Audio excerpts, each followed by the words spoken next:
रहमतुल्लाहि व बरकातुहू। अल्हम्दुलिल्लाह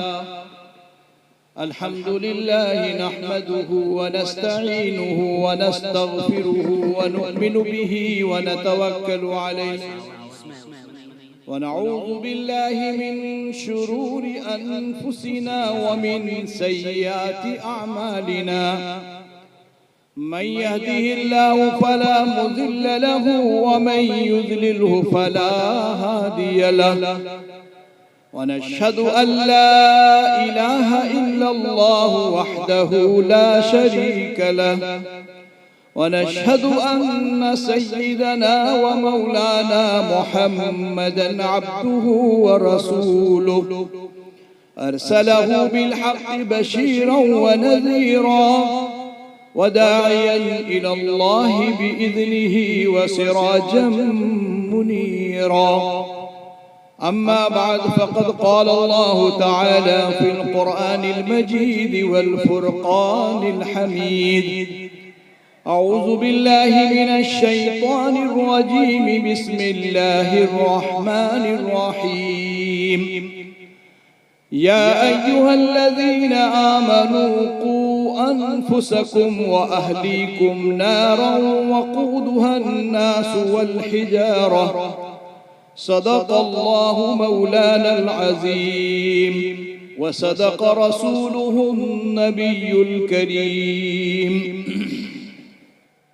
रौनक अफरोज़ स्टेज पर तशरीफ़ फरमा हज़रात उलमाए किराम, बिरादर मुकर्रम जनाब हज़रत मौलाना अशरफ साहब कासमी, उस्ताद मुहतरम जनाब हज़रत मौलाना फसीउल्लाह साहब कासमी दामत बरकातुहुमुल आलिया और दीगर उलमाए किराम और इस नूरानी महफिल में तशरीफ़ फरमा हज़रात मुअज़्ज़ज़ बुज़ुर्गान दीन, अज़ीज़ नौजवान साथियों और मेरी पर्दा में रहने वाली मेरी माएँ और बहनें,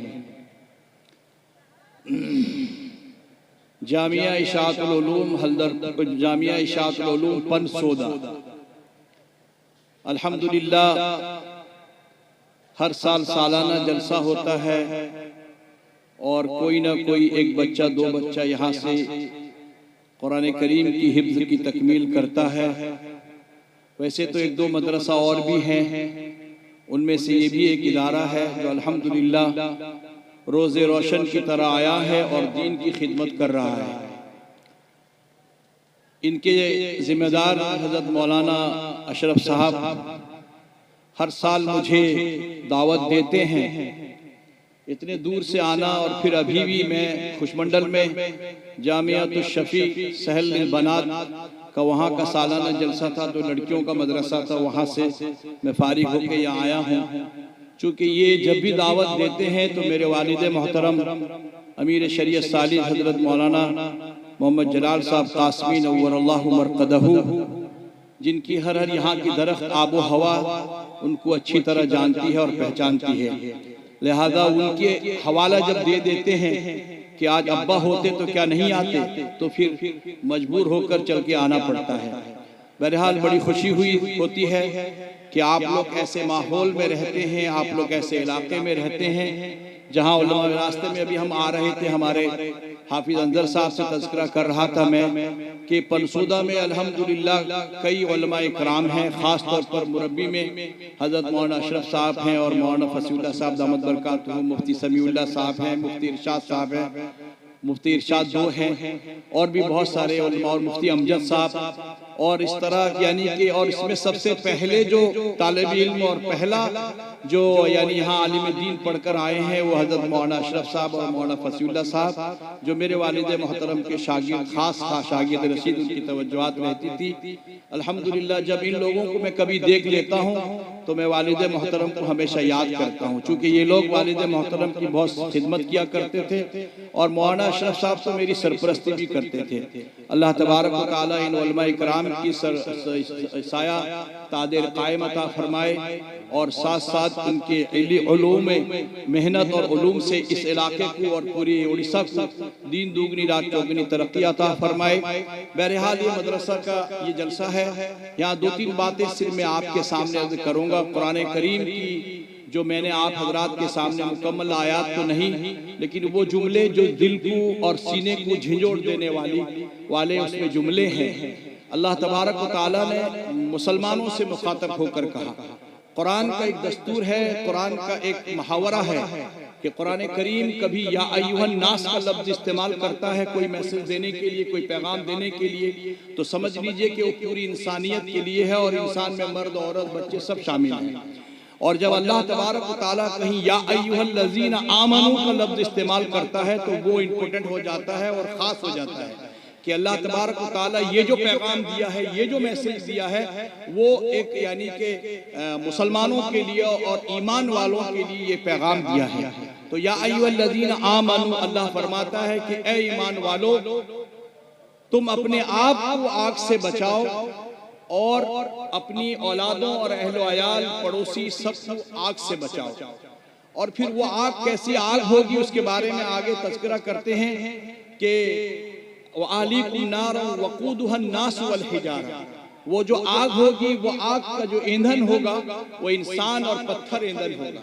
इसका क्या मतलब होता है? उलमा इकराम सब तशरीफ रखते हैं कि इसका मतलब ये होता है, इनके हवाले से मैं आपको अर्ज करता हूँ कि इसका मतलब ये होता है कि हम यानी जब आग चूल्हा जलाते हैं तो लकड़ियों से, कोयलों से, और हम गैस के जरिए चूल्हा जलाते हैं और आग तपाते हैं, आग को क्या करते हैं, बढ़ाते हैं। लेकिन यहाँ पर कहते हैं अल्लाह तबारक व तआला जो दोज़ख की आग होगी वो आग जो ईंधन बनेगी, यानी जो लकड़ी की जगह, जो कोयले की जगह, जो गैस की जगह जो बनेगी वो इंसान बनेगा और पत्थर बनेगा।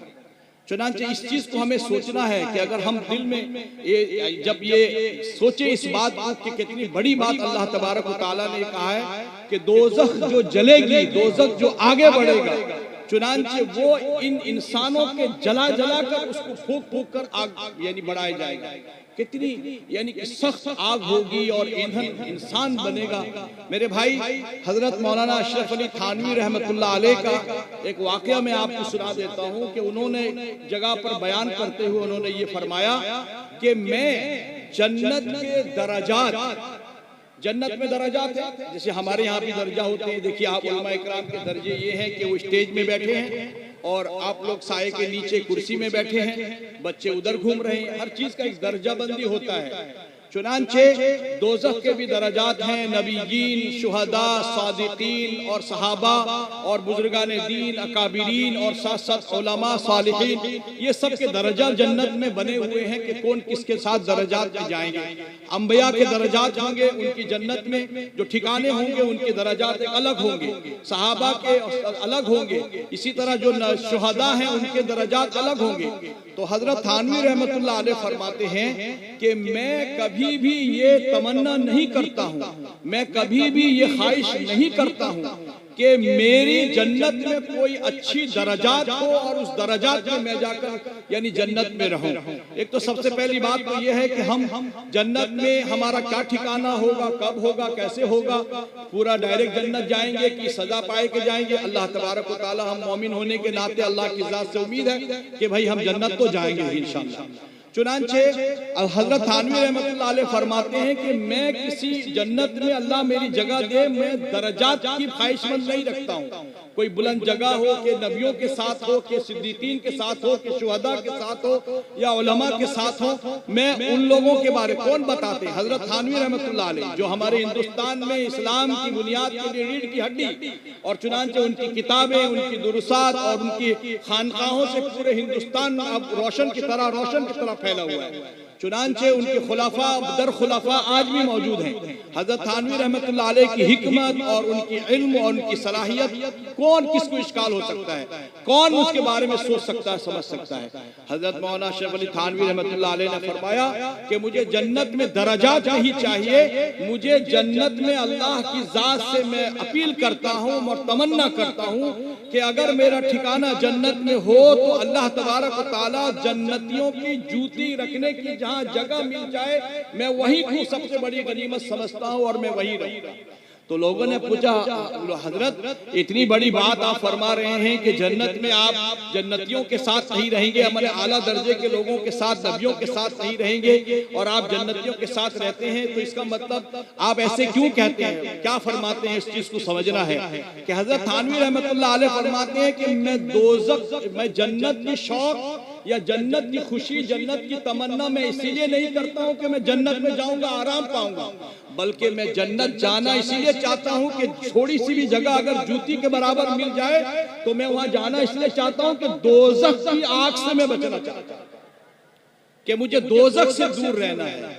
तो किताबों में पढ़ा है, कुरान और हदीस की दलील से समझा है कि दोज़ख में आग कैसी होंगी और किस तरह की होंगी। तो बहरहाल कहने का मतलब ये है कि ये जन्नत यानी कि जो दोज़ख में आग होगी वो निहायत सख्त किस्म की आग होगी, और वो अगर उसके एक कतरा भी अगर पूरी दुनिया में अगर गिर जाए, एक कतरे के बराबर आग अगर गिर जाए तो पूरी दुनिया को राख में, चाहे समंदर सुखा देगी और पूरी दुनिया को जलाकर राख कर देगी। अल्लाह तबारक व तआला हमको उस दोज़ख की आग से बचाए और जन्नतुल फिरदौस में आला मकाम अता फरमाए। बहरहाल कहने का मतलब यह है कि अल्लाह तबारक व तआला कहते हैं कि अपने आप को और अपनी औलादों को, अपने अहलो अयाल, अपने घर वालों को दोज़ख की आग से बचाओ, कि जो आग इंसान और जिस आग की ईंधन इंसान और पत्थर हो। तो मेरे भाई हम कहां तक सोचे हैं, हमारी जिंदगी जैसे तैसे गुजर गई, हम नमाज पढ़े और पढ़ते थे, अब उम्र आ चुकी है, हम नमाज पढ़ेंगे, बड़े हो गए, नमाज पढ़ेंगे। आप कभी ये नहीं समझ सकते, कभी नहीं सोच सकते कि बस हमको हिसाब अपना देंगे। ये अलग बात है कि कल हश्र के मैदान में नफ्सी नफ्सी का आलम होगा, यौम यफिरुल मर्उ मिन अखीही व उम्मिही व अबीही व साहिबतिही व बनी। हर माँ बाप बेटे को नहीं पहचानेगा, बेटा बाप को नहीं पहचानेगा, भाई भाई नहीं, दोस्त नहीं, कोई किसी को नहीं पहचानेगा। और उस जगह में जब सवाल होगा इस बात को, ये अलग बात है कि कोई किसी को नहीं पहचानेगा, लेकिन हाँ अगर कोई जन्नत में जाने का और हश्र के मैदान में कोई अगर आपको सपोर्ट मिल रहा है, जन्नत में जाने के लिए कोई हिमायत का रास्ता बन रहा है, तो अगर आपने अपनी औलाद, दुनिया में आपने खुद अगर अच्छा अमल किया हो और साथ साथ अगर दुनिया में आपने अपनी औलादों को, अपने पड़ोसियों को, अपने मातहत के रहने वालों को अगर आपने इल्म दीन सिखाया हो और उसे नमाज, रोजे, हज, ज़कात वगैरह और साथ साथ यानी कि तौहीद और रिसालत की बुनियादी तालीम अगर आपने पढ़ाया होगा, तो यकीनन इंशाअल्लाह अल्लाह तबारक व तआला इसी की बदौलत, इसी के सदक़े में आपका भी अगर कोई मसला अटका होगा तो आप अपनी औलादों के जरिए भी जन्नत जा सकते हैं। हमें जन्नत अपने अमाल के साथ, हमारी अपनी माल भी जन्नत हमें ले जाएगी। जो माल अल्लाह के रास्ते में खर्च होगा वो माल भी हमें जन्नत ले जाएगा, हमारे अपने अमाल जन्नत ले जाएंगे, हमारे औकात और जमाने में जिस जमाने में हमने अल्लाह की इबादत की वो भी जन्नत ले जाएंगे, और एक जन्नत ले जाने के लिए हमारी औलादे भी हैं। मेरे भाई कल क़यामत के दिन आपको सवाल होगा कि आप अपनी औलादों को नेक साले नहीं बनाए, अपनी औलादों के बारे में सोचे नहीं, उनको दीन की तालीम नहीं दिए, उनको यानी दुनियावी तालीम दिए और दीन की तालीम से दूर रहे। मेरे भाई ये जो मदारिस है, ये जो मदारिस जितने मकातिब नजर आते हैं, जो उलमा जिसको चलाते हैं, इन लोगों का काम ये होता है कि आपकी औलादों को लेकर आपके लिए कल क़यामत के दिन खड़े कर देंगे, जो आपके लिए निजात का जरिया बनेगा।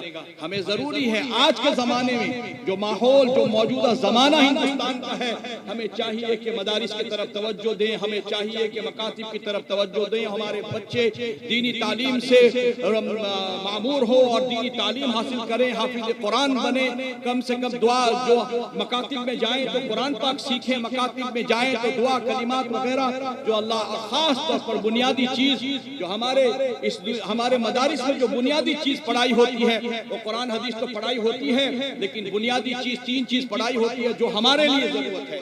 हिंदुस्तान में, पूरी दुनिया में यूनिवर्सिटीज हैं, कॉलेज हैं, बच्चे इंजीनियर बन रहे हैं, बच्चे डॉक्टर बन रहे हैं, बच्चे प्रोफेसर, वकील बन रहे हैं, सब कुछ बन रहे हैं, लेकिन ये सारे जो तालीम दी जाती है ये सिर्फ दुनिया कमाने के लिए तालीम दी जाती है। दुनिया में इंसान को अपना पेट, अपना यानी अपनी परवरिश के लिए और अपनी जिंदगी अच्छी गुजरे, जिसकी वजह से कोई इंजीनियर बनता है, डॉक्टर बनता है, ये दुनियावी तालीम हासिल करते हैं। हम मुखालिफत नहीं करते हैं कि दुनियावी तालीम हासिल न की जाए। हिंदुस्तान में जिस तरह, पूरी दुनिया में जिस तरह इमामत के लिए एक हाफिज कुरान की जरूरत है, इमामत के लिए एक आलिम की जरूरत है, अगर दारुल कज़ा को कोई फैसला हो तो एक काजी की जरूरत है, एक मुफ्ती की जरूरत है, जिस तरह एक दुनिया में डॉक्टर की जरूरत पड़ती है, एक इंजीनियर की जरूरत पड़ती है, वकील की जरूरत पड़ती है, लेकिन हिंदुस्तान के मुस्लिम पर्सनल्ला में, मुस्लिम समाज में, मुस्लिम मुआशरे में जरूरत इस बात की है कि हमें एक हाफिज चाहिए जो इमामत के लिए, हमें एक आलिम चाहिए जो इमामत के लिए मसला मसाइल बताने के लिए, मुफ्तियान किराम चाहिए जो मसला हमारे जो निजी मसाइल हैं, घरेलू मसाइल हैं, सबको हालात में करने के लिए। मदारिस में ये बात हमको तीन चीज, बुनियादी चीज हमें सिखाई जाती है। तौहीद, अकीदा तौहीद, हमारा अकीदा ये है कि अल्लाह एक है, अल्लाह के साथ कोई इबादत के लायक नहीं, इसीलिए हम पढ़ते हैं अशहदु अल्ला इलाहा इल्लल्लाह, अल्लाह ही एक माबूद है जो उसके साथ किसी को शरीक नहीं किया जा सकता है। और दूसरी चीज हमारे मदारिस में पढ़ाई जाती है, खास तौर पर बुनियादी जो है अकीदत रिसालत के, नबी पाक सल्लल्लाहु अलैहि वसल्लम अल्लाह के रसूल हैं, बंदे हैं और रसूल हैं, अल्लाह के हबीब हैं मेरे दोस्त। और तीसरी चीज, बुनियादी चीज जो पढ़ाई जाती है वो आखिरत की तालीम, मरने के बाद क्या होगा।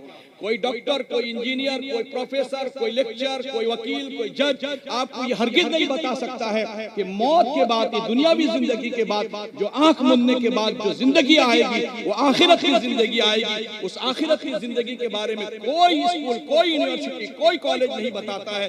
हाँ, बताता है तो ये इशाअतुल उलूम पनसोदा, ये रियाजुल उलूम पनसोदा, ये अशरफुल उलूम केंद्रापाड़ा, ये इस्लामिया दीनिया से 14 महल्ला और जामिया मरकजुल उलूम सुंगड़ा, ये मदारिस की शक्ल में, ये मकातिब की शक्ल में आपको बताते हैं। तो मेरे भाई, ये इसलिए हमें जरूरी है कि हम अपने बच्चों को अगर मुकम्मल अगर आलिम दीन हाफिज कुरान बनाते हैं तो बनाए। कल हश्र के मैदान में ये वही होगा। दो बातें खत्म करके मैं आपसे रुखसत चाहूंगा। कल हश्र अल्लाह के नबी सल्लल्लाहु अलैहि वसल्लम फरमाते हैं, आप जानते हैं कि जब सजदा रेज हो जाएंगे, सजदे में होंगे और हमारी वहां शफाअत करेंगे, सिफारिश करेंगे और पूरी उम्मत को जन्नत में ले जाने के लिए जाएंगे, तब अल्लाह के नबी जन्नत में जाएंगे। ऐसी हदीस में लिखा, अल्लाह के नबी का यही फरमान भी है। चुनांचे हजरत सहाबा ने हम सवाल किया अल्लाह के नबी सल्लल्लाहु अलैहि वसल्लम से कि वहां तो दुनिया के कयाम से लेकर कयामत तक के लिए अरबों खरबों इतने लोग होंगे और आप अपनी उम्मती को कैसे पहचानेंगे और कैसे जानेंगे। चुनांचे हजरत सहाबा को ये जवाब देने के लिए अल्लाह के नबी सल्लल्लाहु अलैहि वसल्लम ने फरमाया कि मेरी उम्मत को मैं दूर से पहचान लूंगा। बोले दो घोड़े हैं,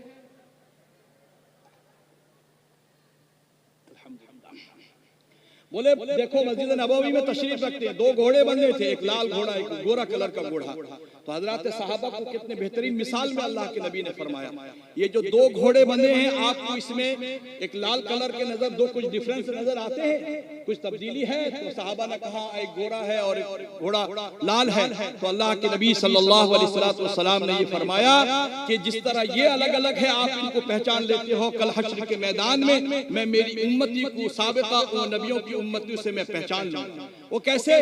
फरमाया कि जब ये उम्मती मेरे जो इसमें अहम चीज जो है, बुनियादी चीज जो है वो नमाज है, अल्लाह की इबादत करने में है।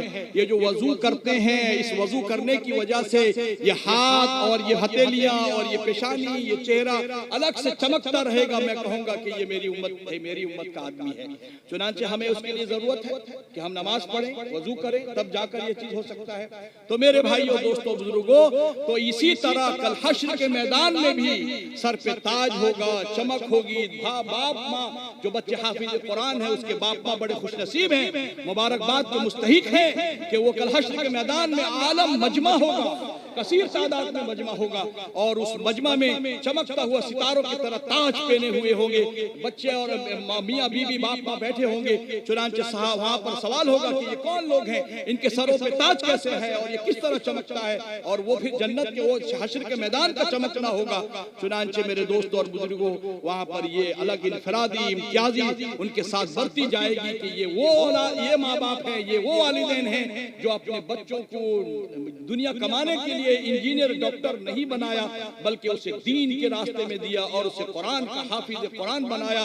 वो कुरान हाफिज बनाया जो अल्लाह का कलाम है, और अल्लाह के कलाम, उस कलाम का वो हाफिज कुरान बनाया है, जिसकी वजह से अल्लाह तबारक व तआला ने इन्हें सरताज को बादशाह बनाया। यूं समझिए कि वो हश्र के मैदान का बादशाह है। चुनांचे फिर यही नहीं, हदीस में यह भी आता है कि खानदान के 11 आदमी को जिसके सर पे हाथ न लगाएगा, जिसको दोजख जिस पर वाजिब हो चुका हो, जिस पर दोजख बिल्कुल लिख दिया गया हो, खानदान के भाई बहन चचेरे भतीजे जितने भी मौजूद होंगे, चुनांचे जिसके सर पे हाथ मारेगा कि मैं इसे जन्नत लेकर जाऊंगा।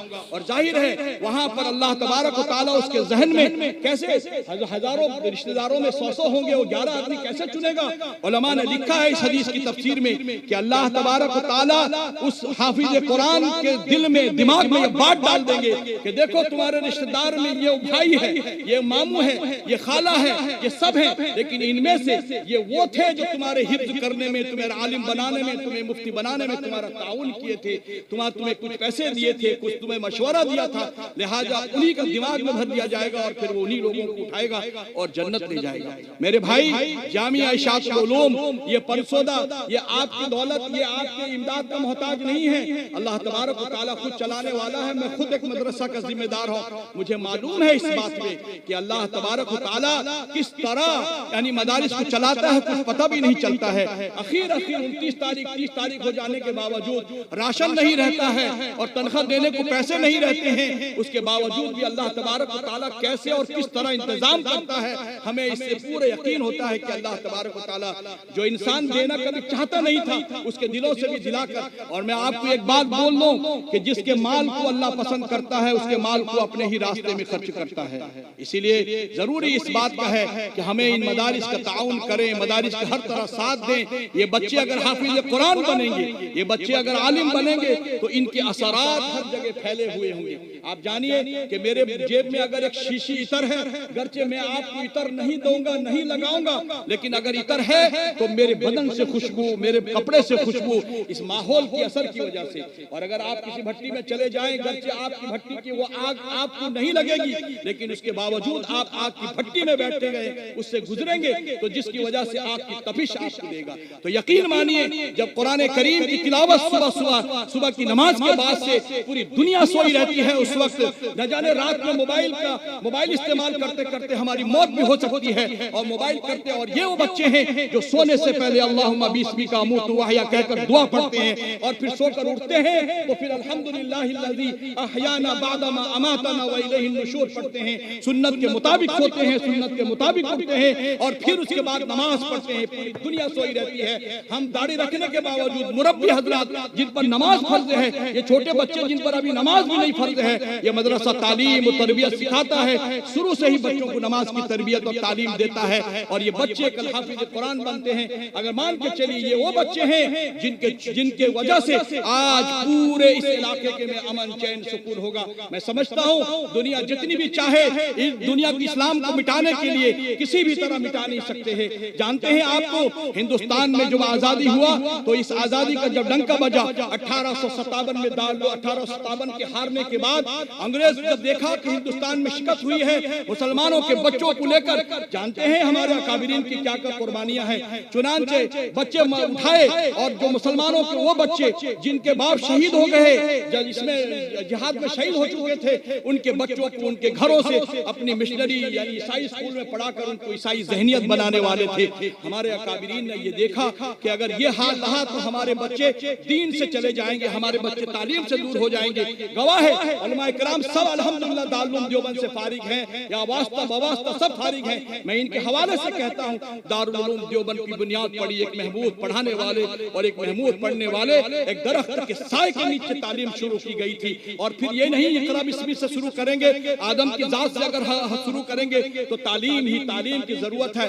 कुरान में जब कुरान में नबूवत मिली, अल्लाह के नबी सल्लल्लाहु अलैहि वसल्लम को जो नबूवत मिली तो नमाज की नहीं, नबूवत में नमाज ये नहीं कहा, पहली आयत कुरान पाक की आयत नाजिल नहीं हुई कि नमाज पढ़ो, रोजा रखो, हज करो, ज़कात दो, तौहीद की बात, रिसालत की बात नहीं, बल्कि सबसे पहला जो जुमला, सबसे पहले जो आयत नाजिल हुई है इक़रा बिस्मि रब्बिकल लज़ी, तालीम के ऊपर में है। मेरे भाई हमें जरूरत है कि हमारे बच्चों को, मना कोई नहीं करता है, हमारा बच्चा इंजीनियर बनेगा, मगर कुरान का कम से कम चंद वो सूरतें को तो हाफिज बने जिससे वो नमाज पढ़ सके और पढ़ा सके। हमारा बच्चा डॉक्टर बने, इंजीनियर बने, सब कुछ बने, लेकिन मुसलमान तो रहे। लेकिन आज वो सब सारे माहौल खत्म हो जाते हैं। जो बच्चे इंजीनियर डॉक्टर बनते हैं, जो बनते हैं, उनमें जमात तबलीगी जमात की कुछ उनकी खिदमत होती है, कुछ मदारिस की खिदमत होती है, थोड़ी बहुत मालूमात। वरना यूं समझिए जब इंजीनियर बन गया तो वो समझता है कि मैं ऐसा पैदा हुआ हूं कि दोबारा फिर ऊपर दुनिया जाने वाला नहीं है। फर्क बस सिर्फ इतनी यही है, कॉलेज और यूनिवर्सिटी में जो पढ़ाए हमारे हजरत मौलाना अमीरुल हिंद कायद जमीयत, अल्लाह उनकी उम्र में बरकत अता फरमाए, हजरत मौलाना सैयद अरशद मदनी दामत बरकातुहुल आलिया सदरुल मुदर्रिसीन उस्ताद हदीस दारुल देवबंद, हमेशा ये नारा लगता है मुसलमानों, मैं जमीयत उलमा के प्लेटफार्म से कहता हूं, कौम सुनो, 2 रोटी खाने के बजाय आप 1 रोटी खा लो, 4 जोड़े कपड़े के बजाय 2 जोड़े कपड़े बना लो, आप अपने घरों में पंखे के एसी के बजाय पंखा लगा लो, अपने आप को पैसे बचाकर अपनी औलादों को मेयारी तालीम हासिल करने के लिए उन्हें भेजो और उन्हें पढ़ाओ। यहाँ मेयारी तालीम से मुराद यह है कि दीनी और दुनियावी दोनों तालीम से आरास्ता फरमाए। बगैर इल्म के लिए कुछ नहीं हो सकता है। मेरे भाई वादा करें इस बात को कि अपने अपने घरों में अपने मान के चलिए। आपके इलाके में मैं आपको एक बात बता दूं अपने वालिद मोहतरम की, उसके बाद बात को खत्म करूंगा। चूंकि मुझे बनसोदा जैसी जगह में अपने इलाकों में जब मैं मेरे वालिद के मुतालिक कोई बात करता हूं, मेरे वालिद मोहतरम का जब इंतकाल हुआ, इंतकाल से 2-3 महीना पहले उन्होंने एक बार मुझे बुलाया, भाई साहब वगैरह कटक वाले भाइयों को बुलाया और 2 जगह लेके दिखा दिया कि मैं अगर मेरी मौत होती है तो यहाँ मुझे दफनाओगे। एक मदरसा का पीछा था और एक हमारे बाड़ी में था कि मुझे यहाँ दफनाओगे। तो जब वालिद साहब की वफात हुई तो ये अकाबिरीन अपने कदीम हजरात भी थे और हमारे सबलंग बस्ती के उलमा, खासकर मौलाना कलीम साहब, मौलाना सुल्तान साहब और दीगर हजरात भी थे इस जगह। तो उन्होंने कहा नहीं और मसला तो एक मसला बता दूं कि बाद वसीयतें ऐसी होती हैं जो उनकी वफात के बाद वसीयत नहीं मानी जाती है। मिसाल के तौर पर मैं अगर वसीयत करूंगा कि मेरे जनाजे में फला शख्स को नहीं शामिल करना, तो उसकी वसीयत नहीं मानी जाएगी। क्यों? जनाजा सिर्फ तेरा नहीं है, ये अल्लाह को दुआ मांगकर तो मैयत को वह दिया जाता है। तेरा क्या हक बनता है? अरे जनाजा तो अल्लाह तबारक व तआला ने फर्ज किफाया किया, तय कौन होता है रोकने वाला जो मर के चला गया। और बहुत सारी वसीयतें इस कब्र के मामले में भी मसला है।